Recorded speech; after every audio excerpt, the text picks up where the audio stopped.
혹시 찬물을 마시거나 양치할 때 특정 부위가 찌릿하게 시리지 않으신가요? 특히 요즘 들어 시큰한 느낌이 자주 든다면 오늘 영상을 끝까지 시청하셔야 합니다. 많은 분들이 이걸 단순한 노화나 작은 충치로 생각하고 방치하시는데요. 그러다가 결국 이가 부러지거나 심하면 신경치료까지 해야 할 수 있습니다. 이미 치과치료가 필요한 수준일 수도 있어요. 오늘 영상에서는 이 증상의 진짜 원인인 치아 페임에 대해 알아보고 치과 의사로서 내 치아를 가장 보존적으로 살릴 수 있는 치료법과 예방법까지 모두 알려드리겠습니다. 안녕하세요. 통합치의학 전문의 백세연 원장입니다. 사진과 같이 자세히 보면 치아 목 부분이 마치 도끼로 찍힌 것처럼 패여있는 분들이 참 많이 있습니다. 이게 계속 진행되면 시린 증상이 심해지고 결국 신경치료, 보철치료, 심지어 발치 후 임플란트까지 갈 수도 있습니다. 더 큰 치료를 받기 전에 치아 페임의 원인을 정확히 파악하고 올바른 치료법과 생활습관 개선을 통해 미리 막는 것이 중요합니다. 치아 페임은 치아와 잇몸이 만나는 경계, 즉 치아 목 부분이 서서히 닳아 없어지거나 깨져나가는 현상을 말합니다. 주로 중년층 이후에 많이 나타나는데요. 나이가 들어갈수록 잇몸이 점점점 내려가면서 치아 뿌리가 노출되기 때문입니다. 이 치아 뿌리 쪽은 원래 범랑지 두께가 매우 얇습니다. 치아 뿌리 쪽의 얇은 부분이 잘못된 양치 습관이나 강한 교합력 같은 외부 스트레스를 받으면 쉽게 마모되는 것입니다. 치아가 패이게 되면 대표적으로 나타나는 증상이 바로 시린 증상이 나타납니다. 치아 내부의 신경을 감싸주는 보호막이 얇아지니까 신경이 예민해지는 거죠. 그러다가 페임이 너무 심해져서 신경이 외부 자극에 노출되면 으악 소리가 날 만큼 극심한 통증을 느끼게 됩니다. 치아 페임이 심해지기 전에 치과에 방문해 치료를 받으면 너무 좋지만 그렇지 못하고 많이 진행된 상황에 와서 치과 치료를 어렵게 만드는 이유도 있습니다. 바로 이 증상이 주관적이라는 점입니다. 어떤 분들은 페임이 심해서 밖에서 핑크빛으로 보이는데도 저는 하나도 안 시려요 라고 말씀하시기도 합니다. 이는 치아 페임이 오랜 세월에 걸쳐 천천히 진행되면서 마치 동맥경화처럼 신경과 혈관이 좁아지고 그 안에 돌이 쌓여서 통증에 대한 반응이 무뎌지게 된 것입니다. 그래서 페임이 심하게 진행되어도 증상을 못 느끼는 경우가 너무 많은데요. 서둘러 치과에 와서 치료를 꼭 받으셔야 합니다.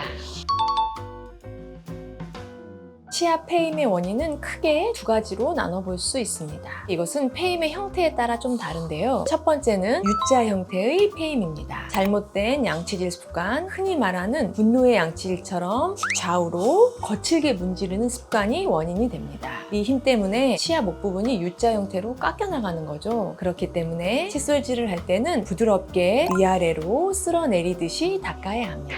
두 번째는 V자 형태의 페임입니다. 이갈이 또는 이를 꽉 무는 습관에 의해서 생깁니다. 이갈이나 이를 꽉 무는 습관은 치아에 엄청난 스트레스를 주는데요. 씹는 힘이 강해질 때 치아가 휘어지면서 치아 목 부분이 견디지 못하고 깎여져 나가게 됩니다. 이때 도끼로 찍은 듯한 V자 형태의 페임이 나타나게 되는 것이죠.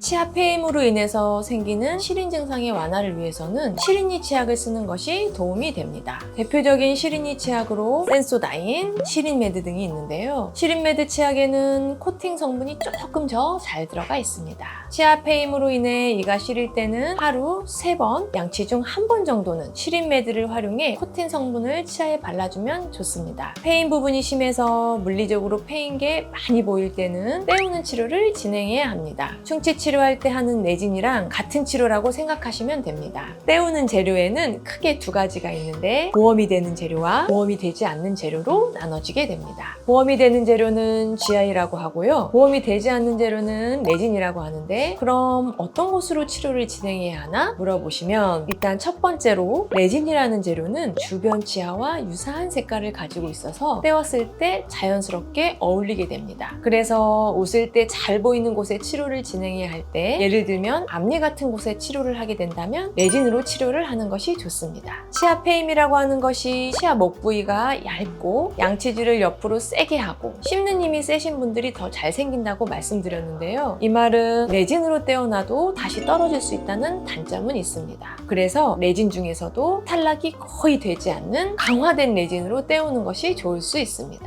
저희 치과는 몬드필이라는 물성이 매우 좋은 레진을 사용하고 있답니다.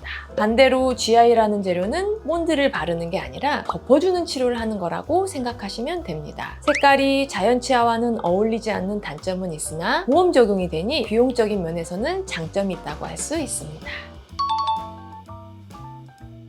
우선 일상생활을 하다가 치아가 시린 것을 느끼셨으면 다른 원인이 있을 수도 있겠지만 치아 폐임에 의해서 시린 것일 수도 있으니까요. 그럴 때는 거울을 통해 한번 확인해 보세요. 손가락으로도 만져봤을 때 턱이 지는지 안 지는지 확인해 보시고 폐인 것 같다 하면 빨리 치과를 가셔서 진료를 받으시는 것이 좋습니다.